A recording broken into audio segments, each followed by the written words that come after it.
Welcome everybody, welcome exporters and companies looking to export, or if you're already successfully exporting, we welcome you to our webinar today on Get Found Online in International Markets. Now, before we actually get started on the webinar, and just while we wait for the last few people to log on, we have a few little bits of housekeeping for you. We've prepared a really great program, and our objective is obviously to provide you with lots of useful information and takeaways to help you grow your exports, your international presence. So we're really excited and pleased to be here today with you. Right, now just a bit of housekeeping first.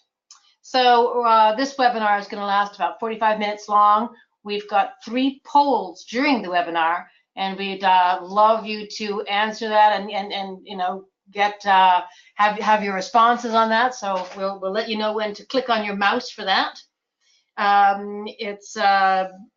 There'll be also time for questions at the end. We've scheduled some time at the end of the presentation, and we would love to have your questions, and we'll curate the questions as we go along. So please put your questions into that chat box that you see on the right-hand side of your screen, and we'll get back to them at the end of the presentation. Also, at the end of the webinar, there's going to be a very, very brief survey that's displayed on your screen, and we would really appreciate it if you could just click through those questions. It really helps us sort of target what your requirements are, what your interests are, and so helps us get really good webinars for the future as well. We really appreciate it. It's very short. It's only about a few minutes long. We're also really happy to be able to provide you with a copy of the recording and the slide deck. We're going to send that to you on Friday. You know, have a checkout of your inbox. It'll be in your inbox on Friday. That means that really you just have to sit back, enjoy, listen, learn, and we hope that you enjoy it and get some good, useful information from this webinar. As I said, we do look forward to your questions, so pop them into the chat box, participate in the polls, and answer our survey at the end. Now, let's just introduce ourselves. We're really pleased to be here. My name is Susanna Hardy, and I am the Chief Content Officer at IBT Online. I've been with IBT for a number of years now. My background is really in financial analysis, but I've since, with the digital age, more on online content, providing also content for our clients as well as for our own company in efforts that we try to help our clients learn more about the web, keep up to date with new trends and new technologies, and how to use the web more effectively to grow their businesses. And with me today is Vanessa Lee Adamson, who is our Senior Manager for Online Marketing. Vanessa has also been with us for a while now, and she is really has tremendous experience both on the B2C and the B2B side, particularly in all the social media and online marketing side, and will bring a lot of that expertise to our presentation today. So I'm really happy that Vanessa was joining us today. A very quick word then on IBT Online. Who are we? IBT Online is a US company. We've been around since 2002. We are 100% focused on exporters and international markets, and helping companies grow their businesses internationally using online tools. Basically what that means is building websites and doing the online marketing services in international markets for our clients. So that's really our core business. We have offices outside the US as well, and we are very pleased as well to be working with 18 US states with state trade assistance programs that we work with. So that's IBT Online, and our website, by the way, is ibt.onl. So if you look at IBT, you'll find us for that. So let's get started then. Here's our program for the day that Vanessa and I thought we'd talk about. We thought we'd sort of put it down to its real basics and try and be as granular as we can, and at the same time give you a broad breadth of explanations on using websites and search engine optimization to get found and understood in doing business. As I said, we've reserved some time for the takeaways and the Q&A at the end. So our first section really is all about getting found. And how do we do that? Now let's first look at the online world today. So despite a lot of controversy about piracy, hacking, fake news, and all that other stuff that we have, and all that negative aspects of the online world, we see that the world is still getting online. And global digital growth shows absolutely no sign of slowing. And in fact, in 2018, the big story, I guess, really for 2018 was that it grew.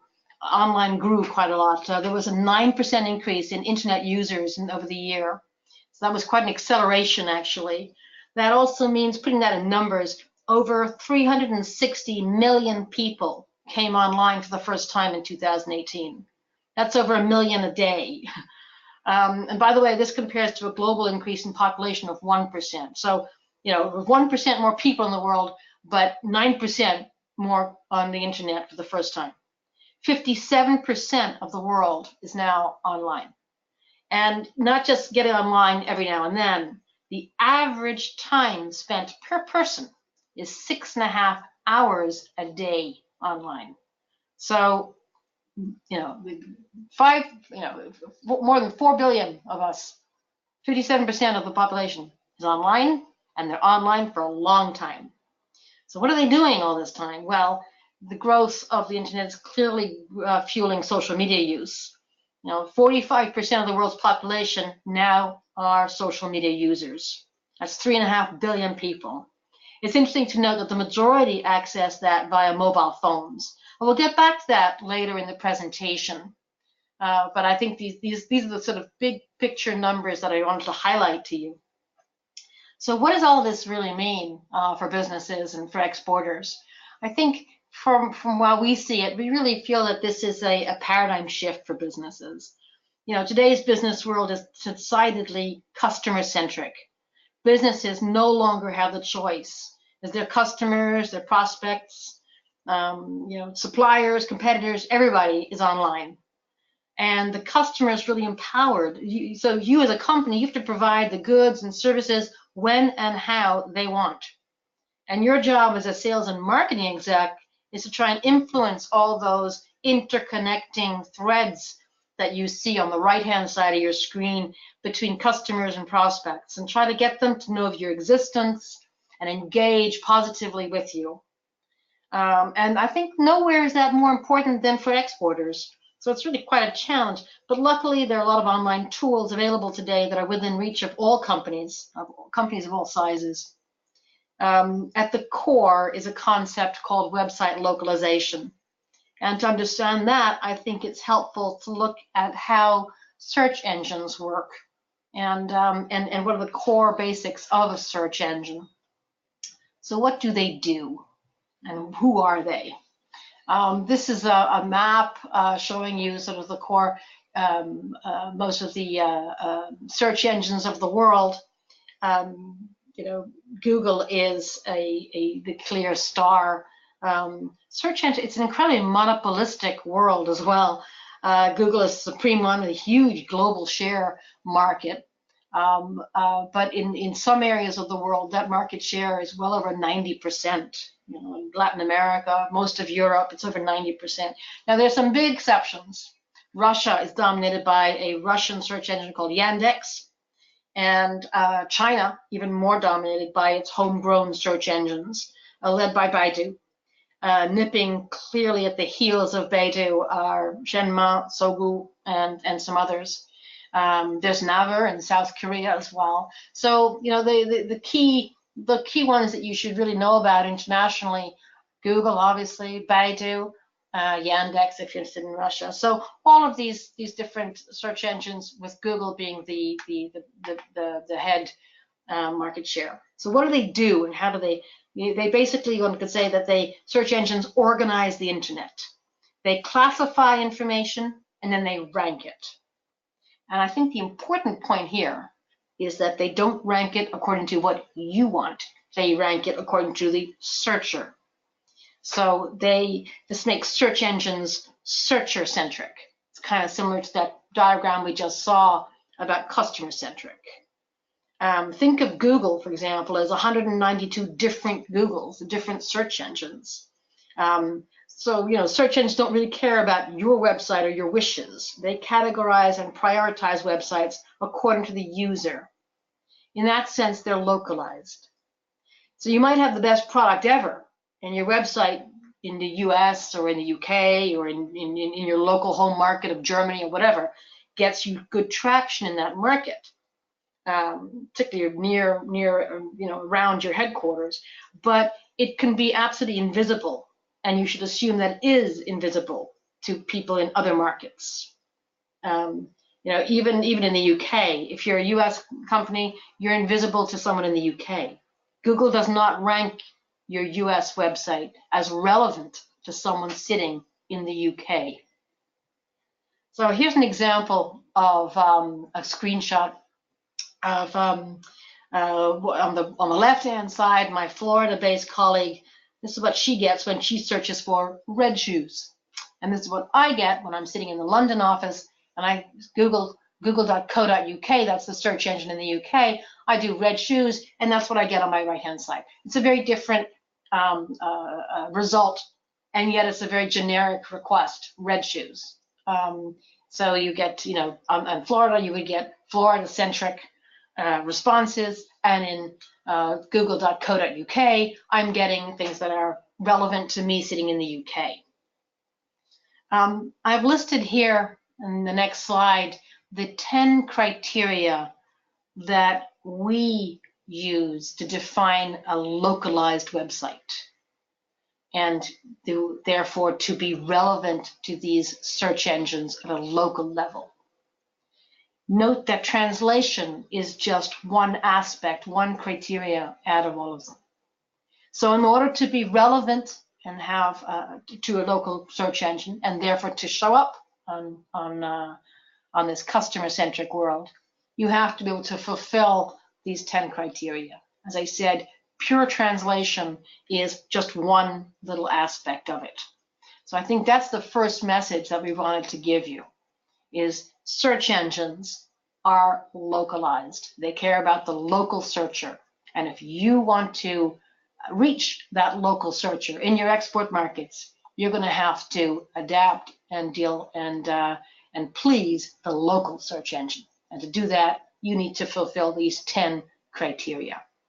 Right, well, after that, I'm going to select a quick poll and launch a poll, see that you're all responding. So first of all, here I go. I'm going to launch a poll.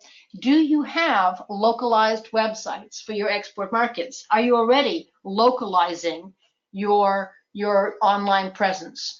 Do you have localized websites for all of your markets, just a few of your markets, your key export markets? Where, are you still thinking about it?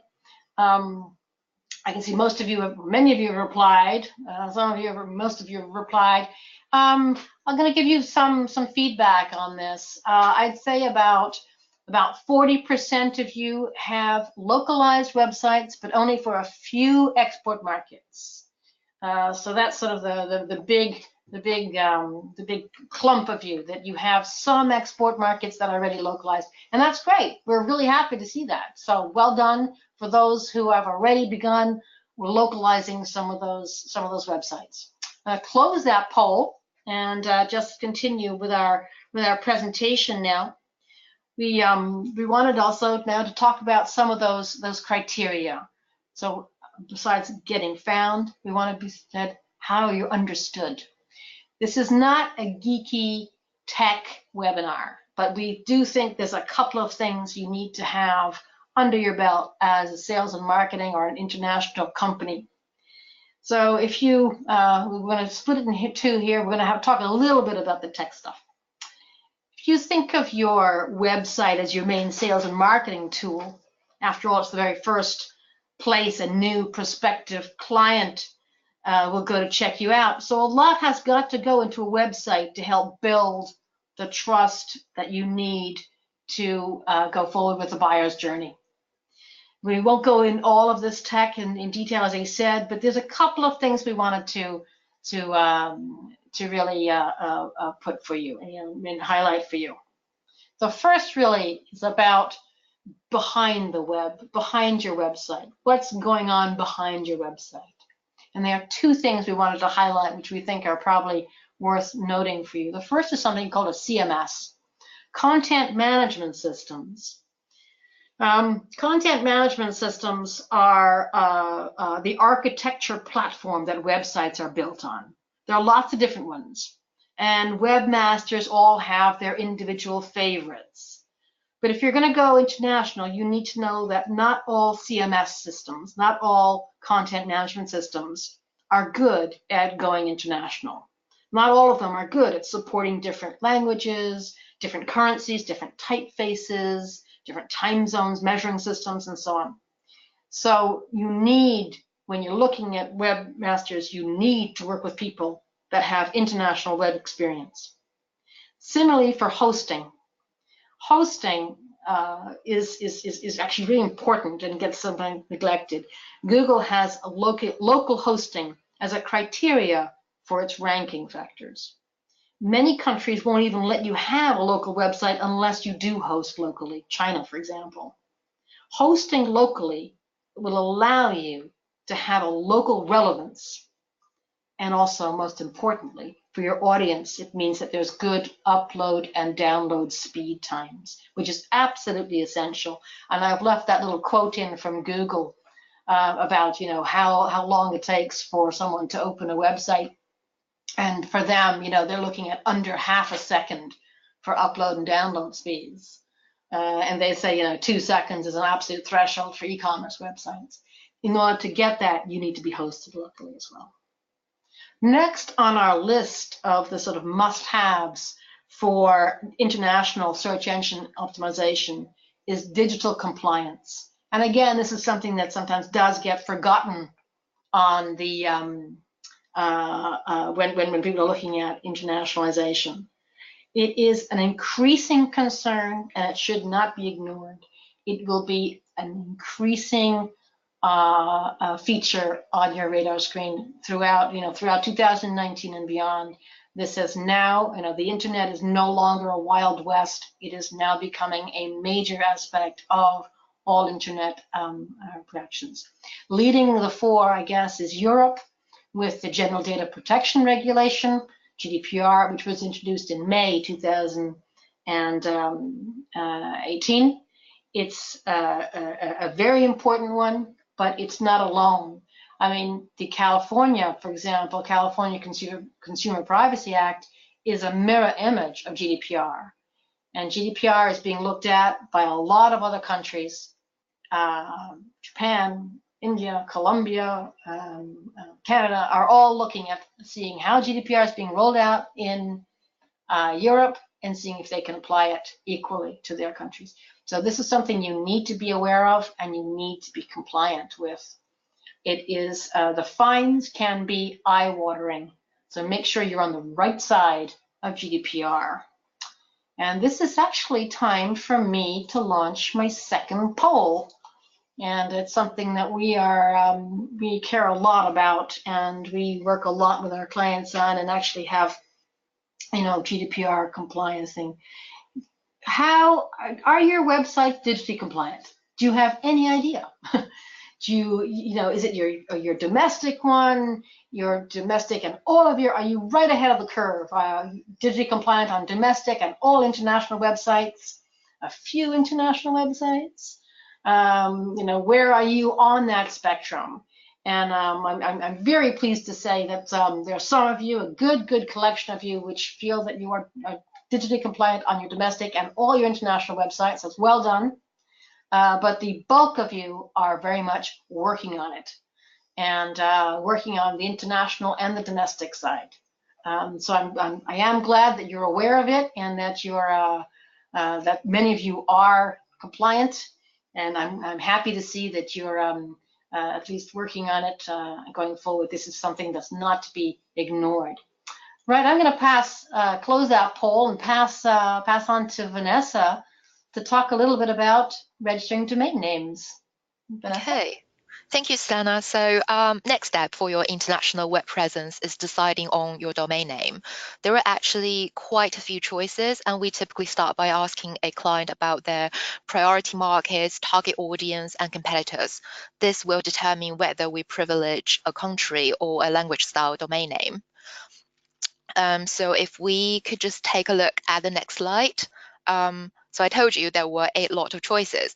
Once you have decided your website strategy, whether if you're country focused or language focused, then we'd help you decide what kind of domain works better for you. The best option for SEO would be the first one, obviously using a country code top level domain. It is best for search engine ranking, but it's a bit expensive and you must maintain it. The next option is to use subdirectories with generic top level domains, for example, a .com/AR. The third option is the subdomains with generic top-level domains, in that you can also target regions. Now, this works really well in places like South America, where it is all Google dominated. You have similar languages and countries geographically close together. Now, let's look at an example on the next slide. So our client, Hate Quality Water, decides to use one website to target Latin America. After understanding their needs, we decide to go for a .lat domain name to be cost efficient whilst getting found in the entire region. Now, you might wonder, what if you decide to build one site to target one country where you see a lot of potentials? Our client ASG here is an example. We built a website to target China, which resulted in some big orders from this huge market.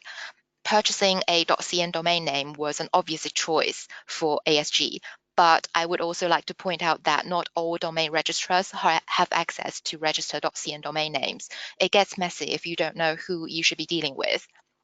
Now let's talk about user experience.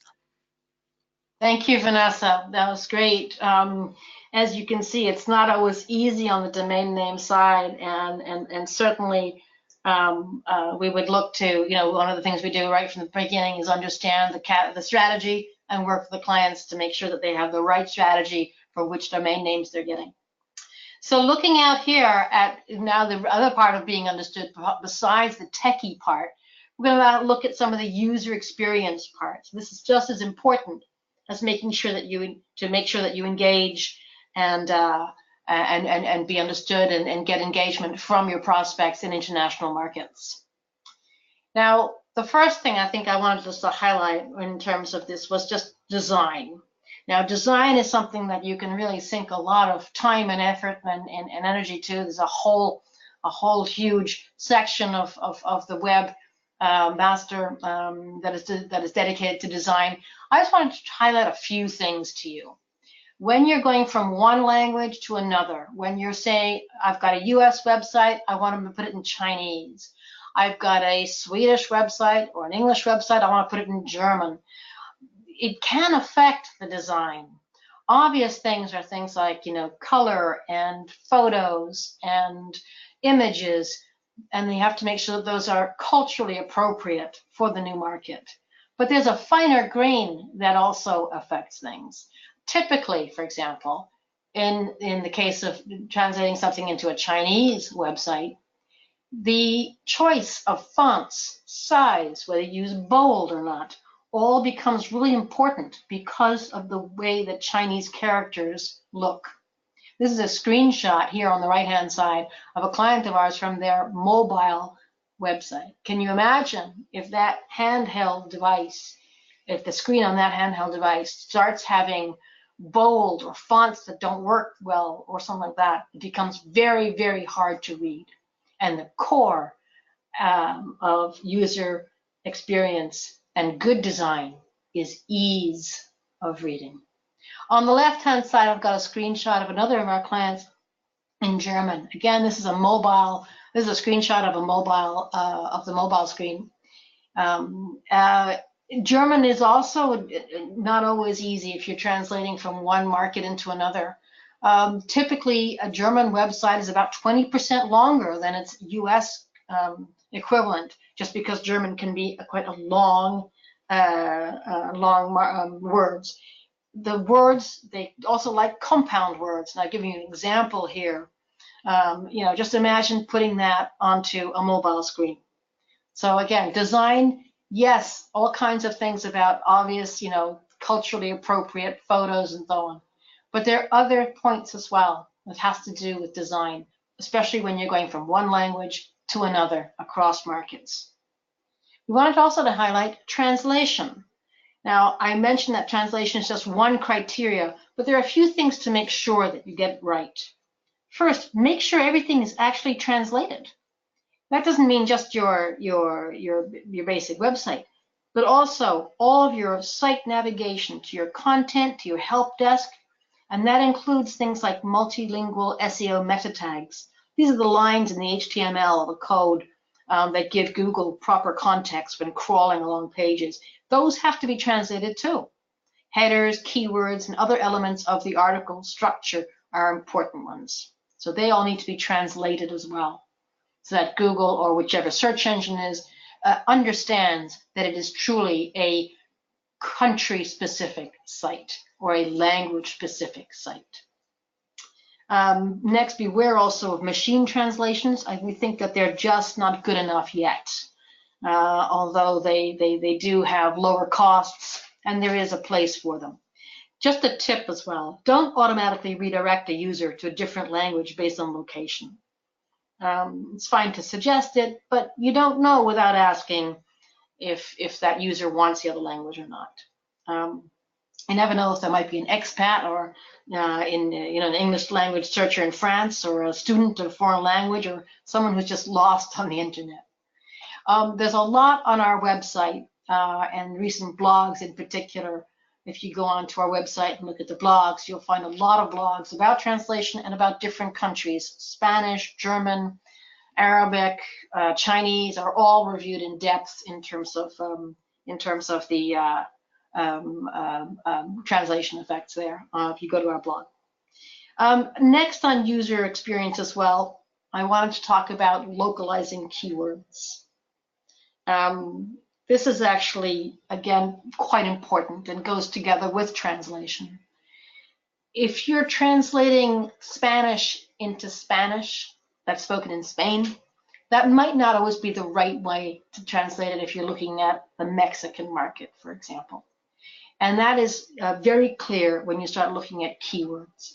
Keywords are the essential words used by someone to search. So when the person in Mexico goes on the Google.mx, his Mexican Google, and says, I'm interested in buying car parts, is he going to use auto or coche?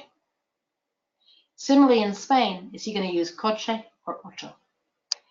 Getting that right can be really important for making sure that your website is getting to the target audience. So if you're targeting Mexico and you're using coche, then you're only reaching 27% of the people who are actually searching. That's really hobbling your experience. So your keyword research becomes absolutely essential in your international website strategies. So do make sure that you're using the right keywords and that you update them, review them, think about them regularly. Next is mobile. And Vanessa, do you want to talk about this one? Yes. So out of the 4.5 billion internet users today, nearly 4 billion have mobile phones. Pretty amazing when you think that the first smartphone was only introduced in 2008. Mobile has definitely been the motor behind e-commerce growth. Mobile e-commerce is actually called m-commerce, by the way, and m-commerce and mobile wallets are increasingly seen as a norm. According to the industry body GSMA, the number of unique mobile subscribers will reach 5.9 billion by 2025, equivalent to 71% of the world's population. Growth will be driven by developing countries, but the biggest growth opportunity is with mobile internet, and GSMA estimate an additional 1.75 billion new users over the next 8 years, reaching 5 billion mobile internet users by 2025. Google is certainly taking note, as you can see from this quote here. Google is increasingly taking mobile enabled as a ranking factor. Now, mobile friendly is one of the ranking factors on Google. If we could turn to the next slide for a case study. Now, mobile first is not only important for your emerging markets. For our client Pivot Point here, we created the mobile first experience for the Italian website. This is because in Italy and many other developed markets, ranking differs between mobile and non-mobile websites as well. Now let's look at how websites can engage. Terrific. Thank you, Vanessa, on that. It's one of the key takeaways. Make sure you're fully mobile enabled. So we've talked a little bit about being understood. Now let's talk about doing business.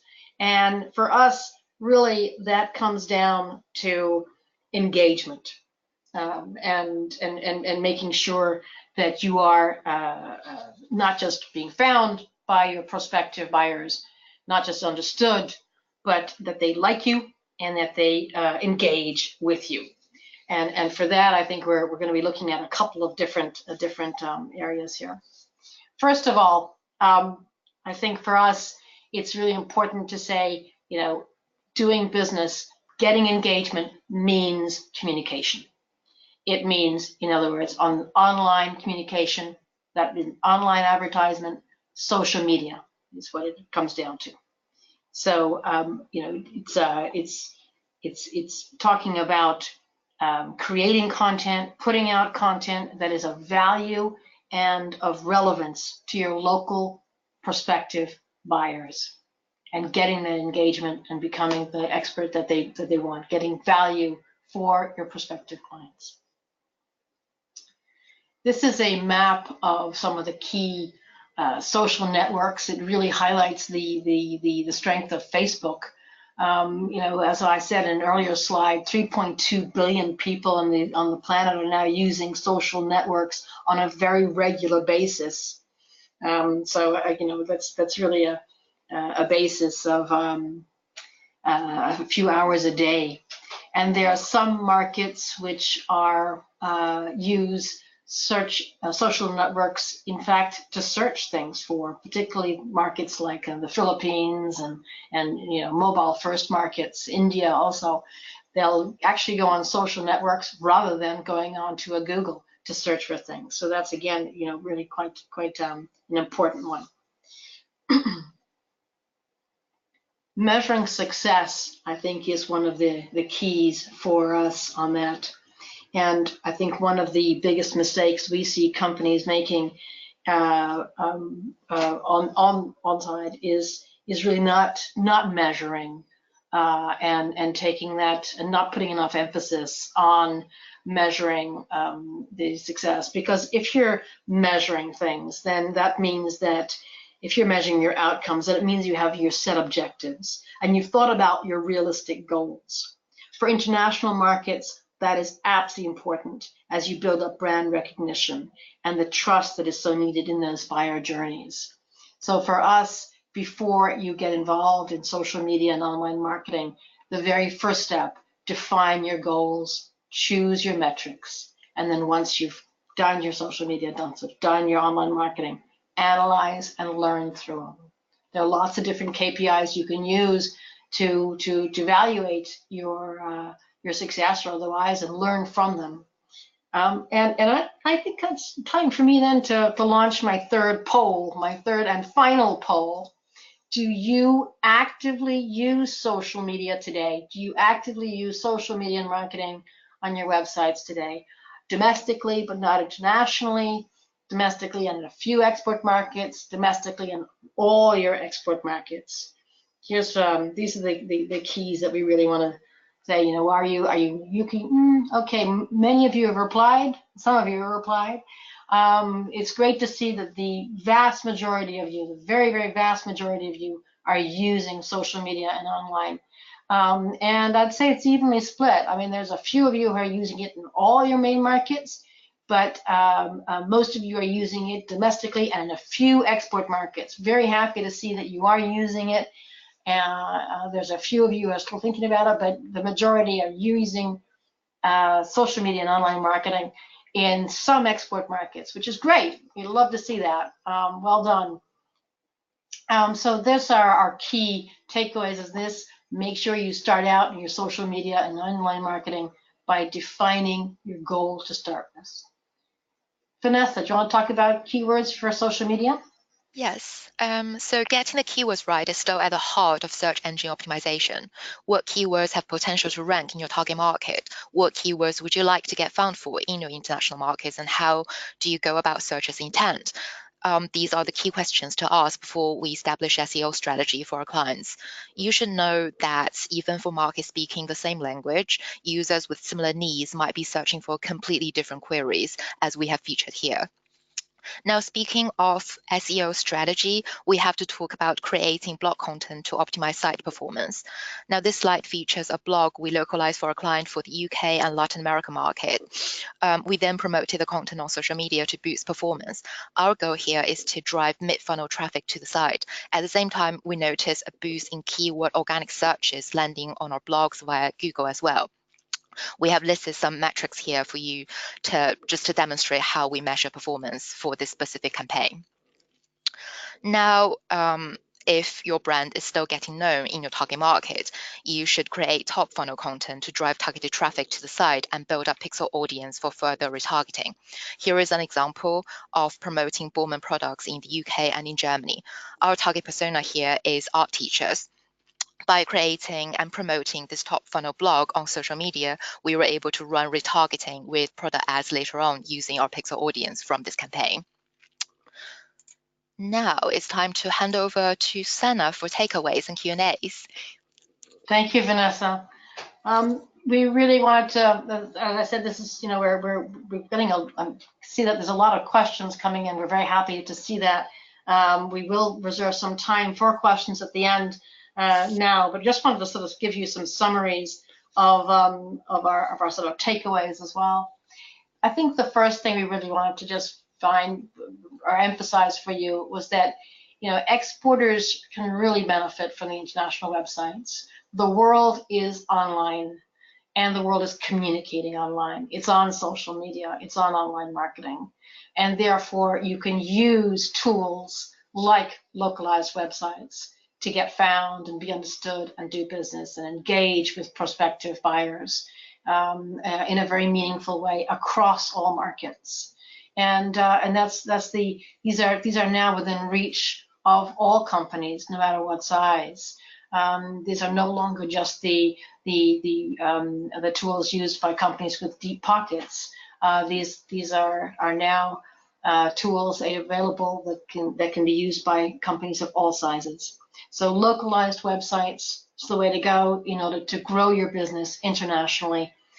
Think of it this way: all of your prospective buyers, as well as your competitors, your suppliers, your distributors, your targets, your employees, they are all online already. So there's no better way to reach out to them. Our next sort of takeaway is that localized websites and international online marketing allows you to generate leads and establish credibility. Most of all, it allows you to create relevance in a target market so that search engines find you of relevance to the local searchers, which is the key to being found. Providing good quality content, which is relevant to the local market, allows you to establish the credibility and therefore build your reputation and brand in that market. As another takeaway, which we haven't really highlighted enough on this presentation, it's also one of the best ways you can find to allow partners and distributors to find you, is have a localized website. I guess the last takeaway we wanted to highlight again was just this list of what it means to be localized. Being localized is not the same as having a translated page on your domestic website. If you have a website for the UK market, google.co.uk will find it. Yourbrand.co.uk if that's your website in the UK. If you put a French page onto that website and nothing more, it will not be seen by French people. You will not get traction. Google will see that it's a UK website and see that it is not relevant to a French target audience. You need to actually create something that is relevant and of value to a French searcher if you're targeting the French market. So, you have to actually optimize for the local search engines. You have to have the right content management systems. You have to have mobile enabled. You have to register your domain name. So those are a lot of criteria that go into making a localized website. Think of it in its core. It is just like the internet, just like search engines. Website localization is customer, client centric. It is centric to the searcher, not to you. So there you go. And sort of, I wanted to close out where we're on time. We have just a few. We have some time then for questions, and I'm just looking at some of the questions coming in. I think the very first one I'm going to hand straight to Vanessa. Vanessa, does social media help with search engine optimization for international markets? That's a very good question. Now the short answer is yes. The longer answer is that social media doesn't help SEO in the way many people think it does. Just to make it clear, social media is not a direct ranking factor, but it has an impact on SEO. Google confirmed that links shared on Facebook and Twitter are used as a ranking signal. Now, if you create good content, it will, most likely be popular on social media, and people are probably going to like it and link to it, which thus boosts your rankings. It's clear that social media can help your SEO efforts. It offers many long-term benefits as well. Even if social media isn't a direct ranking factor, it is one of the best ways to promote content and be found online, which is ultimately what SEO is all about. Thanks, Vanessa. I think I'm going to take the next question, which is from a US company, and they say, hi, we are looking to getting started on international websites. Any tips on where to start? Where do I start on international websites? In other words, sure. I think the important part is just to choose your priority markets. For most exporters, their priority markets are going to be the large trading blocks in large countries, the US, China, Japan, Germany. You could even segment it out to sort of blocks like sort of, Europe, Latin America. We would really recommend that you look at the markets where you have the greatest potential upside for your business. So really, it's the upside going forward that the market can most benefit So there's a market you say that is a market that can benefit most from a terrific sales tool. So that's I think the advice we would give. Vanessa, I've got a question here about videos, which is interesting. We recently had a webinar on videos. Videos, do they help me rank with search engines? And Vanessa, I would add to that, might be worthwhile highlighting how to internationalize videos. So Vanessa, what about videos for search engine optimization? Yeah, I think we all know that search engine algorithms are increasingly prioritizing websites with video contents. It does help you rank. But after all, video alone won't be your website's saving grace. Video gives you a boost in rankings, which allows more people to see your site, which means more people will click on your link, but they won't actually stay on your site very long if your on-page content isn't high quality, isn't relevant, isn't in a language that they can read. So I am glad that you're also thinking about internationalize your videos. It's always cost efficient to reuse content, translate subtitles, and use keywords. A side note is that China is different. Baidu operates differently and YouTube is banned. Now, this could be a separate conversation, so please email Susanna or myself if you have more questions. Thanks, Vanessa.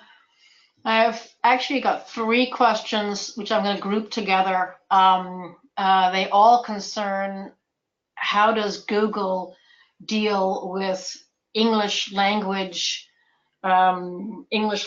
markets. For example, if you have an English language site for the UAE or Malaysia, I could add for India or for other, we've actually did a blog on this just recently if you want to delve down into it more.